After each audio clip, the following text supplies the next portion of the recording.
Anda sedang mendengarkan suara profetis dari para nabi, hambanya.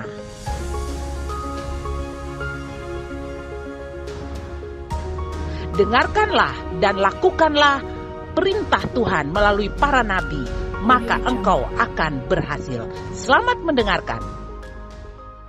Tidak ada orang baik yang tidak punya masa lalu. Tidak ada orang jahat yang tidak punya masa depan.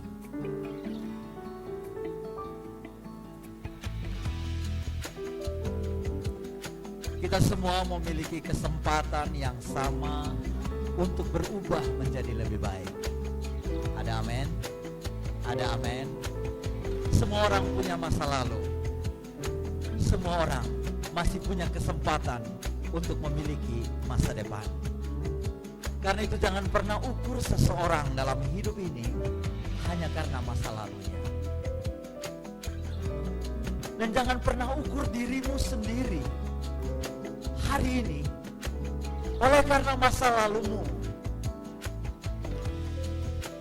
Ya, kita punya masa lalu. Bahkan kita simpan catatan-catatan tentang masa lalu kita. Tapi dengar, masa lalu saya dan saudara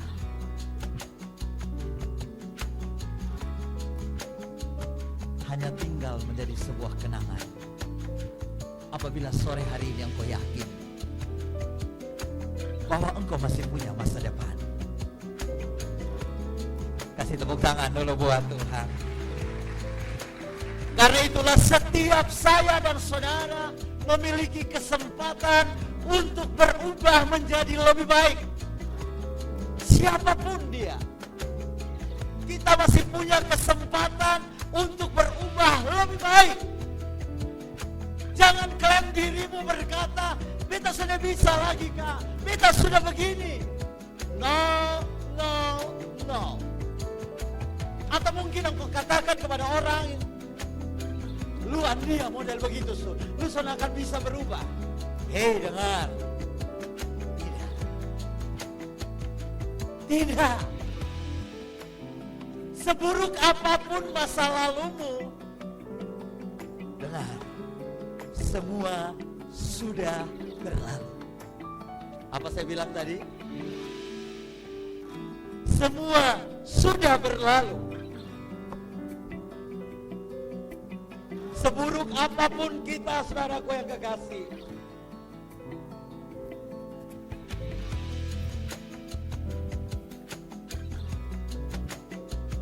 bagaimanapun masa lalunya, sekelam apapun, lingkungan dahulu, seburuk apapun perangaimu di masa lampau, itu catatan bagus. Engkau tidak perlu malu dari mana tempat asalmu, seburuk apapun keadaanmu itu. Kenapa? Karena kita tidak pernah bisa memilih di keluarga apa kita akan lahir. Kita tidak bisa memilih siapa papa dan mama kita. Kita tidak bisa memilih dari suku apa kita akan lahir. Dan dengar, siapa kita hari ini memang sangat terbentuk oleh lingkungan di mana kita dilahirkan dan dibesarkan. Keluarga kita menentukan kita hari ini. Karena itu dengar, sekali lagi saya mau bilang, apapun keadaanmu kemarin, gak usah bilang masa lalu, saudara terlalu jauh memikirkan masa lalu. Apapun keadaanmu kemarin, dengar, semua sudah berlalu. Dan di dalam Yesus Kristus, jaminannya bagi saya dan saudara, bahwa kita pasti bisa berubah menjadi baru. Firman-Nya berkata dalam 2 Korintus 5 ayat yang ke-17. Jadi siapa yang ada di dalam Kristus? Baca bersama-sama dengan saya. Baca lebih kuat. Yang lama sudah berlalu, Sesungguhnya yang baru sudah datang. Kasih tepuk tangan yang paling meriah. Wow, ini jaminan buat saya dan saudara, bahwa ketika kita ada di dalam Yesus Kristus Tuhan, hidup saya dan saudara yang lama, yang kemarin sudah berlalu. Dan dengar, itu tidak akan pernah terulang kembali. Never, never, never. Tidak pernah. Dan dengar, iblis pakai masa lalu kita untuk menghancurkan masa depan saya dan saudara.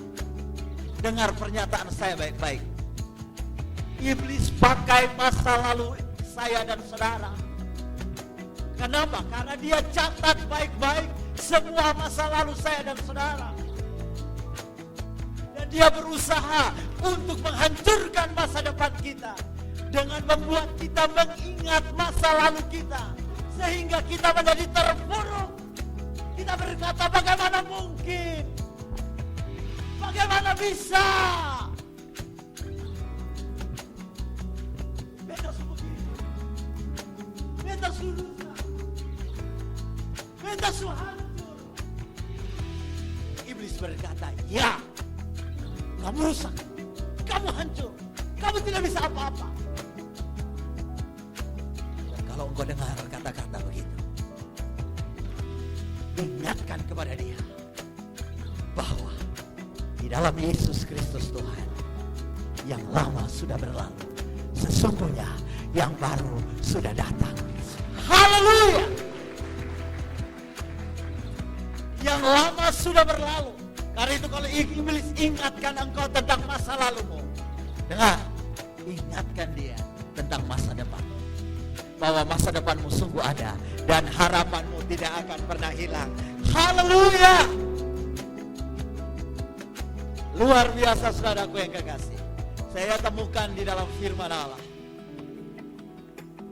banyak orang ketika berjumpa dengan Yesus, mereka berubah. Pelakor perempuan Samaria, sang pelakor itu, ketika dia berjumpa dengan Yesus jam 12 siang di perigi Yahum, dan Yesus bilang kepada dia, panggil suamimu. Dia bilang, saya tidak punya suami. Yesus berkata, ya, karena yang kamu tidur malam itu bukan suamimu.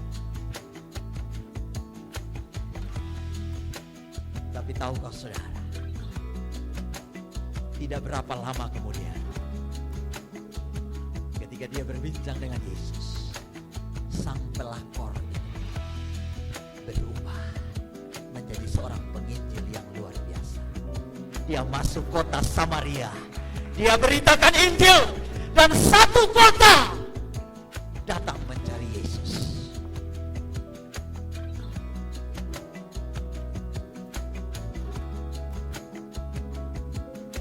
Dia tidak perlu sekolah teologi, ya.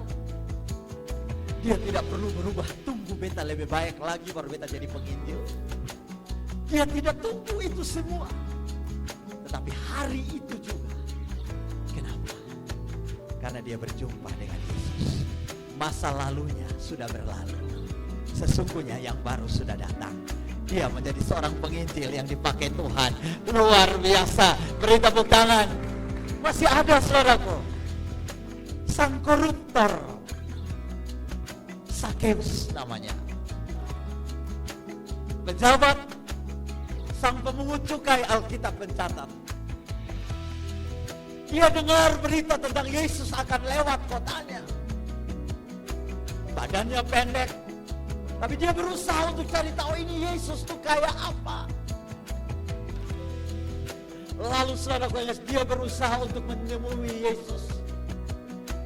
Dia naik ke atas pohon. Bayangkan saudara, seorang seperti Luhut Binsar Panjaitan. Ya, Bambang Luhut tinggi. Siapa? Bahlil kali ya. Menteri Bahlil dari Papua yang agak pendek sedikit. Kira-kira begitu. Dia naik ke atas pohon dan menunggu. Saudara bisa bayangkan? Saya renungkan saudara-saudara.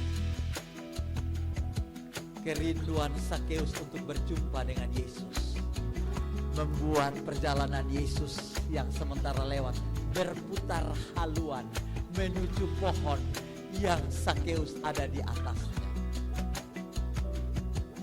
Singkat cerita, Yesus berkata, Sakeus, I want to dinner on your house.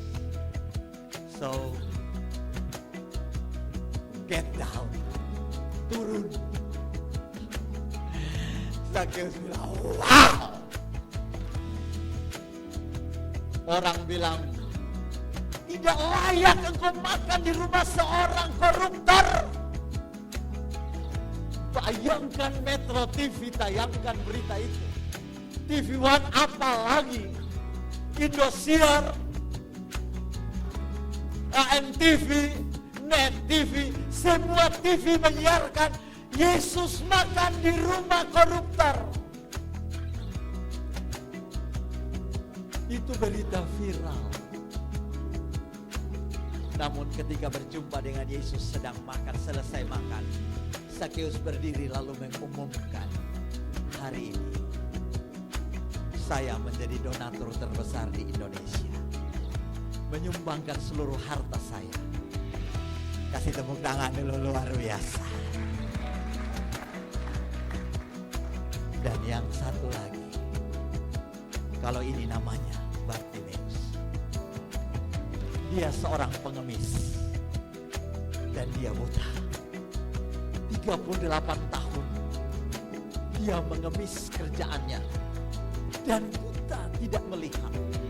Karena itu selama 38 tahun dia bekerja sebagai pengemis. Itu berdiri di jalan protokol. Dan setiap pagi dia diangkat oleh saudara-saudaranya, diletakkan di jalan protokol itu, dan dia mengemis untuk setiap orang yang lewat. Tapi dahsyat hari itu. Sesuatu sedang terjadi hari itu. Karena Yesus sedang melewati jalan protokol, di mana Bartimeus setiap harinya berdiri mengemis dan meminta-minta di tempat itu. Alkitab mencatat hari itu Bartimeus mendengar tentang Yesus. Dia dengar orang kerasa kerusuk. Yesus mau lewat di sini. Yesus mau lewat di sini. Saudara bisa bayangkan kalau Jokowi mau lewat di depan. Semua orang berbondong-bondong keluar. Saudara saksikan bagaimana presiden kita mengunjungi daerah-daerah belusukan, itu orang ramai. Dan hari itu kira-kira membayangkannya, Yesus mau lewat, itu orang lagi ramainya seperti begitu. Dan Bartimeus dengar Yesus mau lewat. Dia ambil posisi yang enak, tepat di pinggir jalan. Dan waktu Yesus dia lihat, dia dengar Yesus lagi lewat, orang pasti lagi berteriak Yesus, Yesus. Dia lebih keras berteriak, Yesus anak Daud, kasihanilah aku. Orang-orang di sekeliling dia berkata, nyanyi itu susah cakap didi begitu. Potong di gereja tepuk tangan sopan-sopan. Dia lahir untuk kami, dia mati. Terus saya begini-begini. Dance lah sikila lotik di tambah. Diam. Sakeus bilang, sorry. Yesus anak Daud. Lebih keras dia berteriak. Lebih keras dia berseru, kasihanilah aku. Teriakan Sakeus sampai di telinga Tuhan Yesus. Kalau ada teriakanmu dari dalam ruangan ini yang berkata, Tuhan, kasihanilah aku Tuhan. Masa laluku buruk, hidupku buruk Tuhan, keluargaku hancur. Kalau sedang ada teriakan dari dalam ruangan ini, Yesus pada waktu mendengar teriakan Bartimeus, dia berhenti, Lalu Alkitab berkata dia menoleh. Tanpa panjang-panjang Yesus berkata, panggil dia. Yang tadi bilang, mesti Tuhan selalu pakai begitu-begitu lagi kali. Tepuk dia ke bahu, bos pak. Bartimeus lepaskan jubah pengemisnya, lari ketemu Yesus. Saya senang pertanyaan Yesus. Apa yang ingin aku perbuat bagimu? Tahukah saudara? Banyak orang hari ini memang tidak buta secara jasmani, tapi buta secara rohani. Mereka hidup sekadar hidup. Mereka tidak tahu apa tujuan hidup. Mereka bahkan kuliah sekadar kuliah, memenuhi mimpi papa dan mama maybe. Ya tahan-tahanlah Pak Pendeta, daripada gua kagak kuliah, ya ikut-ikutlah kuliah. Ada orang tidak punya tujuan hidup. Itu sama dengan orang buta. Helen Keller berkata, lebih baik buta secara jasmani, tapi tidak buta secara hati nurani. Hari ini dengar, banyak orang tidak tahu untuk apa dia hidup, untuk apa dia lahir. Sehingga ketika dia lihat wajahnya di cermin, dia marah-marah. Kenapa beta bisa model begini? Kenapa beta ada begini? Mengapa begini dan mengapa begitu? Itu karena engkau tidak tahu untuk apa engkau terlahir. Engkau mungkin marah dengan dirimu sendiri. Engkau mungkin benci dengan dirimu sendiri. Tahukah saudara, ketika Tuhan menciptakan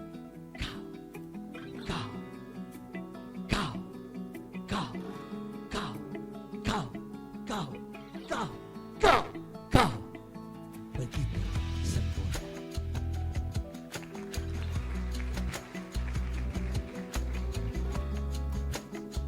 Tidak ada yang salah dengan hidup. Tidak ada yang salah dengan diri. Hidup samara ketika engkau lihat wajahmu itu. Saya bilang tadi engkau tidak pilih lahir di keluarga apa. Siapa papa dan mamamu? Apa sukumu? Tidak. Tuhan sudah pilih buat engkau.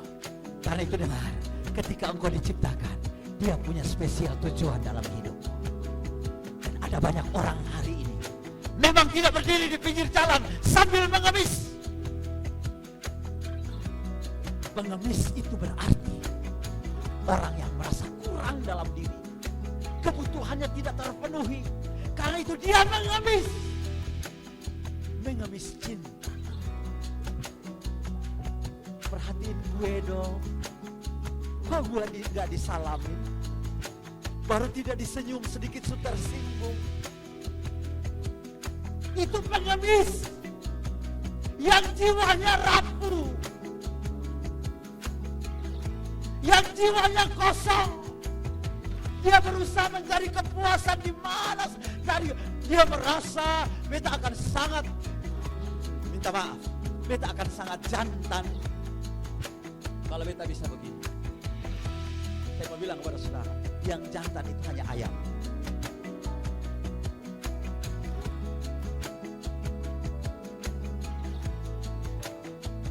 Ada banyak orang haus kasih sayang. Ada banyak wanita-wanita haus kasih sayang. Kenapa? Karena mereka tidak temukan kasih sayang yang sesungguhnya di rumah. Mereka pulang ke rumah ingin kasih sayang, tapi di rumah tidak ada kasih sayang. Karena itu kalau mereka ketemu satu nyong yang sedikit beri perhatian, dia bilang, antara nyaman dan cinta, beta terluka. Oh, saudara lihat, ada banyak cowok-cowok juga begitu, mencari kepuasan dengan segala hal. Dengar, itu pengemis. Tetapi puji Tuhan, beri tepuk tangan yang luar biasa. Yesus sedang lewat. Malam ini engkau sedang dengar Yesus lewat. Dan Bartimeus tidak sia-siakan kesempatan itu. Yesus, anak Daud, kasihanilah aku. Makanya ketika Yesus berkata, apa yang kau mau Bartimeus? Dia mestinya, karena dia pengemis, dia mestinya bilang, kasih saya doi dong, penuhi dong. Luar biasa, mestinya begitu. Tapi Bartimeus tahu, bukan itu kebutuhannya.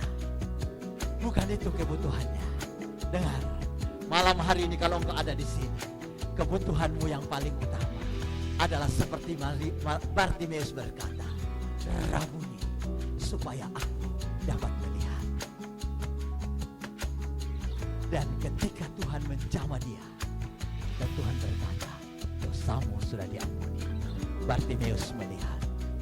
Markus mencatat di bagian ayat yang terakhir, si pengemis yang buta itu berubah hidupnya, lalu mengikuti Yesus seumur hidupnya. Malam ini dengar, saya selalu bilang, kalau bajumu rusak, jangan bawa ke tukang sepatu. Kalau sepatumu rusak, jangan bawa ke tukang arloji. Kalau arlojimu rusak, jangan bawa ke penjahit. Karena kalau arlojimu rusak, engkau bawa ke Ibu Hati Dawang, penjahit terkenal di jemaat ini. Dia akan bilang, minta maaf, jauh-jauh dari rumah saya bukan tukang arloji. Datanglah ke pasar di LLBK, di sana ada banyak tukang arloji. Kalau bajumu rusak, bawa ke Ibu Hati. Dia akan senang dengan senyum. Suaminya akan mendampingi dia menyanyikan lagu-lagu sambil karaoke. Ibu Hati akan menjahit dengan luar biasa. Kalau sepatumu rusak, sekali lagi, bawa ke tukang sol sepatu. Malam ini dengar, kalau hidupmu rusak, bawa ke Yesus Kristus Tuhan. Dan dia bertanya kepada saya dan saudara malam hari ini, kasihnya terlampau besar.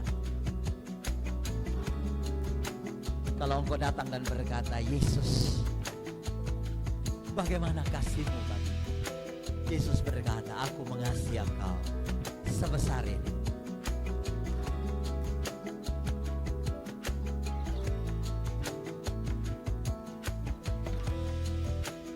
Sampai mati di kayu salib.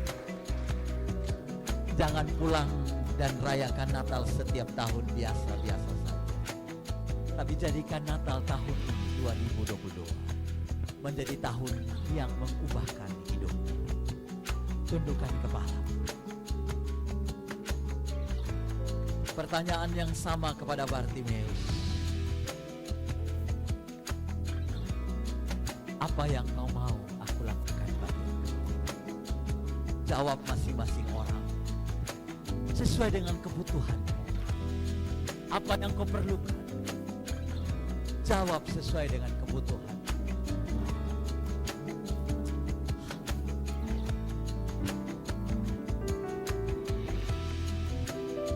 Saya tidak tahu apa kebutuhanmu malam ini. Tapi dengar,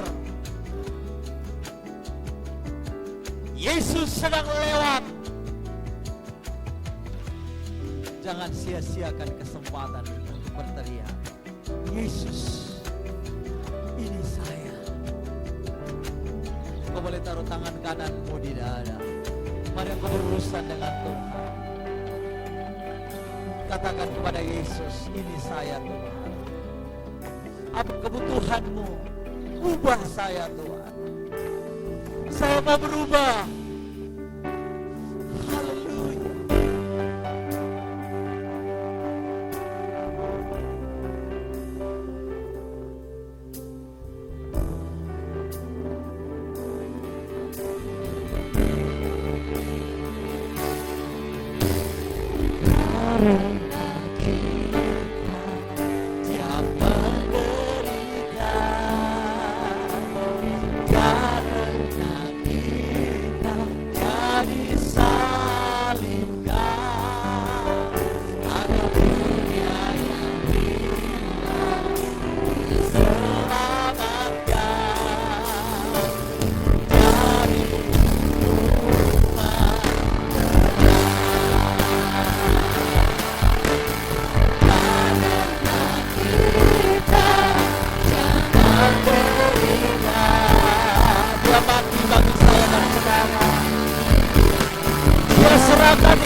kanan di dada.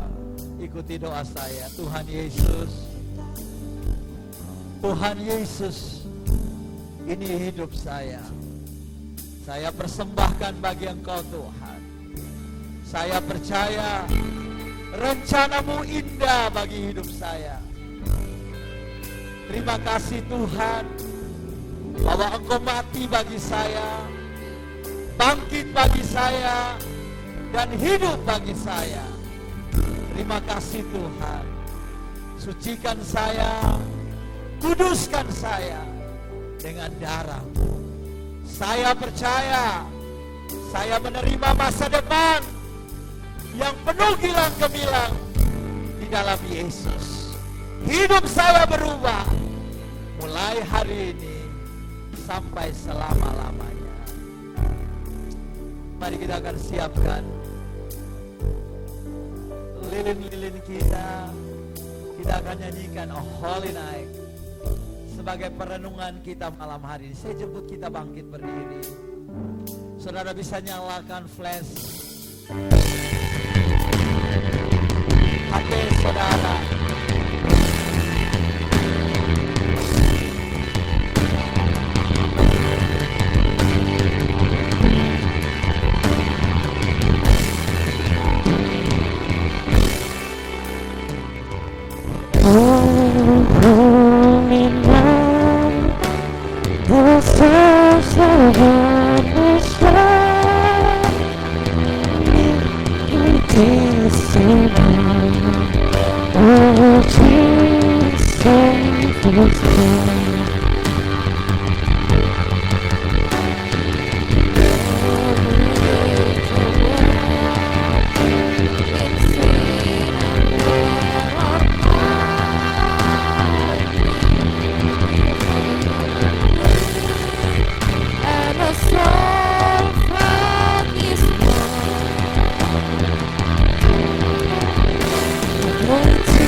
Holy night, the stars are